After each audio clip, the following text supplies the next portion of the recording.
Hello and welcome back to Political Beliefs and Behaviors, Participation in Politics. We've just looked at an overview of the many participatory behaviors that individuals can engage in the American political system.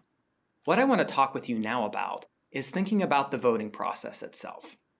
And the voting process has evolved over the course of American history. So as I previewed to you in the previous lecture, the voting process has been opened up to more individuals throughout the course of American history.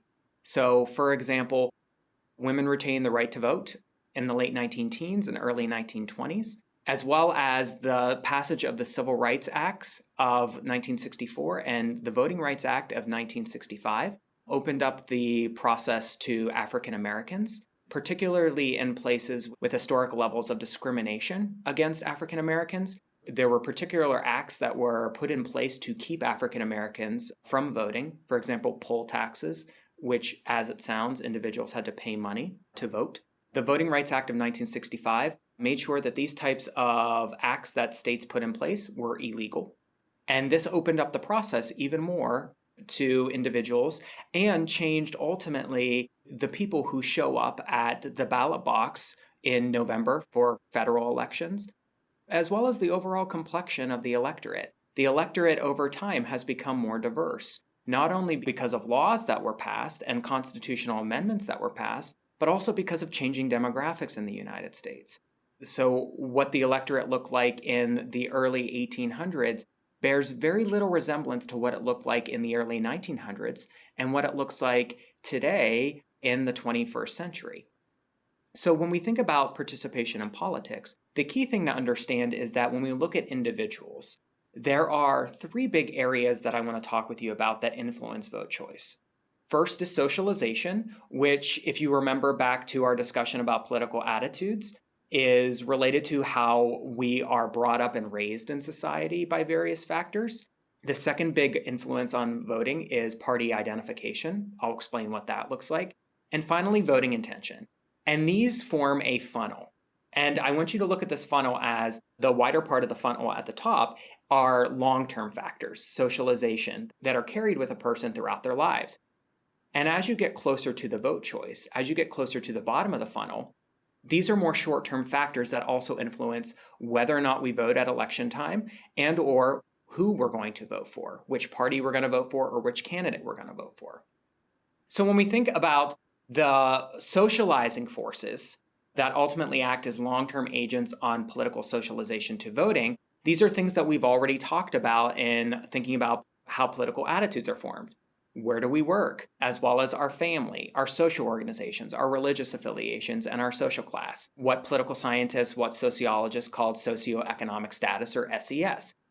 These are all very important for understanding whether or not we'll vote. Not only do these factors influence our attitudes about the political system, but they will also influence how we vote and whether or not we vote.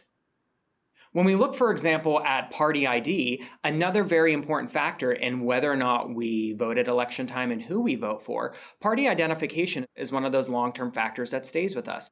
It's our orientation towards politics and associated organizations. This matters for our ultimate vote choice. So your partisan affiliation shapes your attitudes about particular candidates, issues, and other specific election-related outcomes. I've included here information from the 2012 election and an exit poll looking at how individuals by a political party voted. And the big thing that you can see is that 92% of Democrats voted for the Democrat for president, President Barack Obama, in 2012. 93% of Republicans voted for the Republican nominee, businessman Mitt Romney, for president in 2012. So what you can see here is that partisan identification is very important as how it glues us to the particular political candidates that we are going to be voting for at election time. Finally, the third factor that ultimately really comes into play with thinking about how we vote is voting intention. And if we're remembering back to the funnel, this is that area at the bottom of the funnel that is most short-term. These are the most short-term and election-related forces in thinking about whether or not we vote and how we vote. It's based on short-term assessments of government actions as well as economic and political conditions. So oftentimes you might see, for example, individuals voting based on how the economy has performed over the last 4 years of a president's administration. This is what's known as retrospective voting, because you're voting backwards. You're voting for what has already come to be, as opposed to prospective voting. Prospective voting is thinking about what the economy might look like or what future policies might look like 5 or 10 years from now. So this is one form of voting that individuals engage in as thinking about vote intention in short term. Another type of voting that individuals engage in is what's known as pocketbook versus sociotropic voting. So pocketbook voting entails making an assessment of your own personal financial situation, your own personal economic situation, and then deciding how that will influence your vote. Versus sociotropic voting means you assess society at large. You assess the state of the economy for society at large and then decide how will that influence your vote choice. So it's the difference between asking yourself, am I better off than I was 4 years ago versus is my neighbor better off than they were 4 years ago? That's the difference between pocketbook voting and sociotropic voting. There's also, finally, a little bit of humor here, something known as clothespin voting. And clothespin voting essentially entails voting for candidates that you might not necessarily like, but voting for them simply because they share your partisan affiliation. So you hold your nose and you go and you cast a ballot for that candidate simply because they are the lesser of two evils. This is what's known as clothespin voting. And again, these are all short-term forces that might ultimately influence whether or not we vote versus how we vote in an election.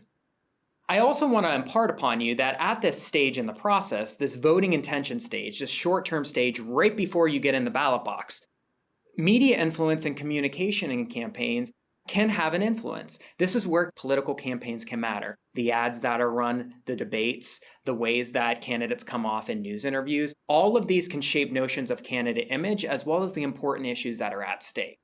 So I'm not necessarily dismissing the influence of campaigns here. Campaigns have a very important short-term effect in thinking about whether or not we're actually going to pull the lever for our particular political party's candidate, or we're going to stay home, or we're going to defect and choose the opposing party's political candidate.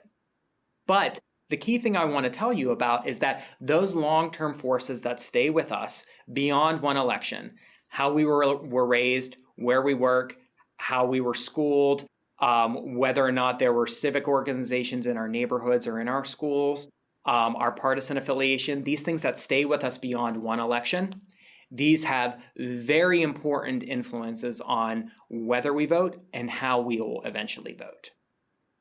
So this concludes this next section in thinking about voting behavior. In the next video, what we're going to look at is we're going to try to understand particular factors that go into whether or not individuals will actually go and participate in the political process at all. So what types of demographic factors will influence us? What types of external factors might influence us as well? So stay tuned. I look forward to seeing you in the next video.